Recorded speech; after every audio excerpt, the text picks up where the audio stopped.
علامہ نور الدین حیثمی نے مجمع الزوائد میں یہ روایت نقل کی ہے کہ رحمت عالم صلی اللہ علیہ وسلم کے ایک صحابی ہیں حضرت ابو بکر رضی اللہ تعالیٰ عنہ، ان کو اللہ کے نبی نے مخاطب کر کے ارشاد فرمایا کہ اے ابو بکر اغدو عالما او متعلما او مستمعا او محبا ولا تکن خامسا، او کما قال علیہ الصلوۃ والسلام کہ اے ابو بکر اور اے میرے دیگر صحابہ، تم اپنے لیے اگر کوئی منصب دیکھنا چاہتے ہو، منتخب کرنا چاہتے ہو، کوئی راستہ تلاش کرنا چاہتے ہو، تو تمہیں 4 راستے تمہارے سامنے ہیں۔ ایک یہ کہ تم عالم بن جاؤ، قرآن مجید کے ماہر بن جاؤ، کہ تم علم کی گتھیوں کو سلجھانے والے بن جاؤ، قرآن مجید کے ماہر بن جاؤ، اس کے نقطے تمہارے دلوں میں محفوظ ہو جائیں۔ تو یا تو تم عالم بن جاؤ کہ علماء میں تمہارا شمار ہو، او متعلمن یا قرآن مجید کو سیکھنے والے بن جاؤ کہ کسی قاری صاحب کے سامنے، کسی مفتی کے سامنے شاگردی اختیار کر لو، اپنے آپ کو اس کے حوالے کر لو، کیونکہ یہ 2 چیزیں ایسی ہیں جن کی وجہ سے یہ مدارس کا نظام قائم ہے، یہ تعلیم و تعلم کا ماحول، جس کی وجہ سے ہماری مساجد بھی آباد ہیں۔ آج ہماری مساجد کے اندر ائمہ اگر مہیا ہوتے ہیں، تراویح کے اندر قرآن مجید سنانے والے اگر مہیا ہوتے ہیں، تو اس کے پیچھے مدارس کا کردار ہے۔ یہ مدارس یہ سارا ماحول فراہم کرتے ہیں۔ اس لیے یا تو عالم بنو یا متعلم بنو او مستمعان، یا اس کو سننے والے بنو، بگوش ہوش متوجہ ہو جاؤ۔ اس لیے کہ سننے کا بھی بڑا فائدہ ہوتا ہے۔ صحابہ اکرام کے دل کے اندر جو قرآن مجید پہنچا ہے، اللہ نے ان کو ایمان کی توفیق عطا فرمائی۔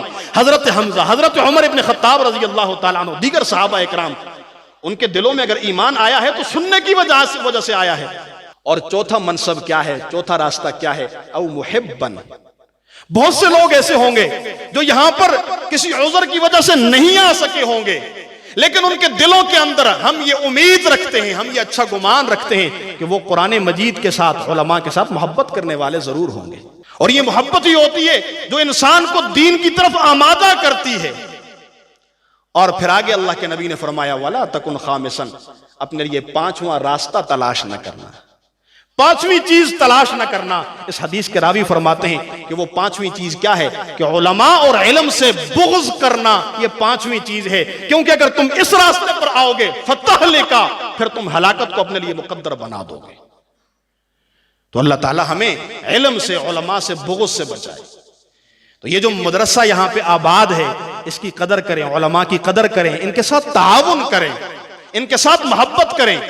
اللہ کے نبی نے اپنے ایک صحابی کو فرمایا کہ تم لوگ ایسے ہو کہ ایک وقت آئے گا کہ لوگ تمہیں دیکھ کر دین پہ چلیں گے، تمہاری پیروی کریں گے، تم سے میرا دین سیکھیں گے، دور دور سے تمہارے پاس آئیں گے۔